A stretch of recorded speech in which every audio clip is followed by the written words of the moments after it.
Every time someone realizes I have this condition known as fibromyalgia, I always get questions like, what is it like to live with fibromyalgia, and what is fibromyalgia in the first place? I was actually involved in a CNA Insider video, which actually did research and interviews with people like me who are diagnosed with fibromyalgia, as well as professional doctors, to kind of break down this in a simple to understand way. I will link the video down below so you can go and check out that full video if you like to. Today I'm going to share with you my experience with fibromyalgia, what it is, what are some of the symptoms, and what it is like for me. So fibromyalgia is a relatively uncommon diagnosis that only affects about 2 to 4% of the world's population. Based on statistics, there are about twice more women that are affected by fibromyalgia compared to men, which is quite interesting. But that is just a general statistic. Generally, fibromyalgia does not discriminate against different people of different ages,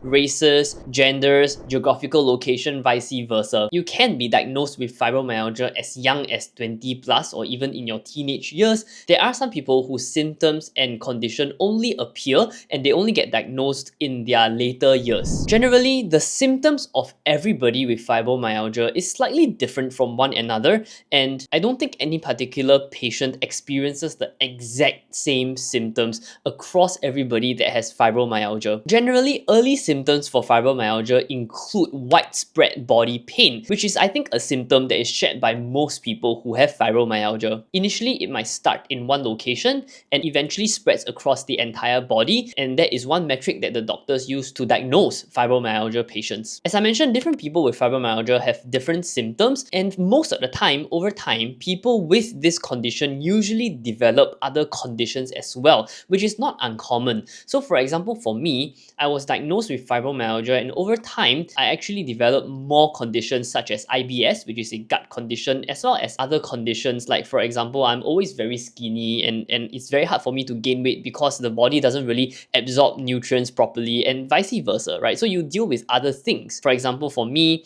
sometimes I deal with things like nauseousness and headaches and sometimes even vertigo. There are many people with fibromyalgia who develop other symptoms, like I know other people who develop certain conditions such as hives and vice versa. So no fibromyalgia patient is actually the same, which is why it's very difficult, even amongst our peers who also have fibromyalgia.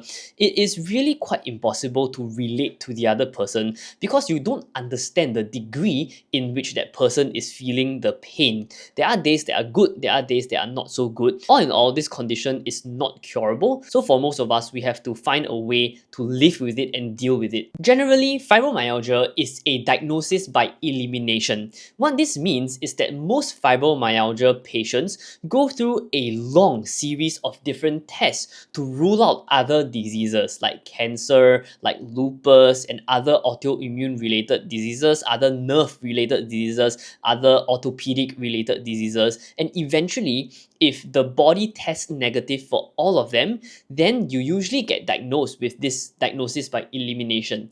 As far as I know, there are a couple of common diagnoses by elimination. Fibromyalgia is one of them, chronic fatigue syndrome is one of them, and irritable bowel syndrome is one of them. Comparing fibromyalgia and chronic fatigue syndrome, these two diagnoses actually have similarities. The main difference is that chronic fatigue syndrome patients usually feel a lot more fatigue than pain, whereas fibromyalgia patients usually feel a lot more pain than fatigue, but they actually have a lot of crossovers and overlaps. So because this is a diagnosis by elimination, patients usually have to go through a very long extended invasive test procedure period in order to get an answer. So this period can be very tough for a lot of fibromyalgia patients because in this period, you don't really know what's going on. And more often than not, I have spoken to quite a lot of peers who have fibromyalgia, and it seems like a lot of people really struggle very badly while trying to wait for the diagnosis. Even though the diagnosis is bad because you are told that you will very unlikely be able to recover, you will have to learn how to deal with it.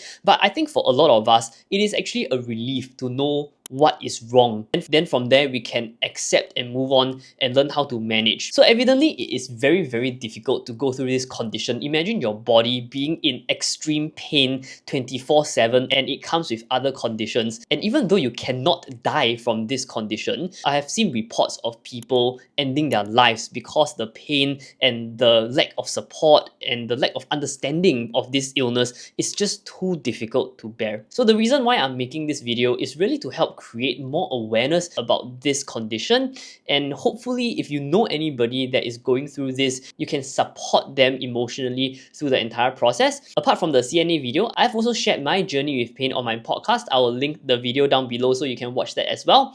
Thank you so much for watching, and I'll see you next time. Peace!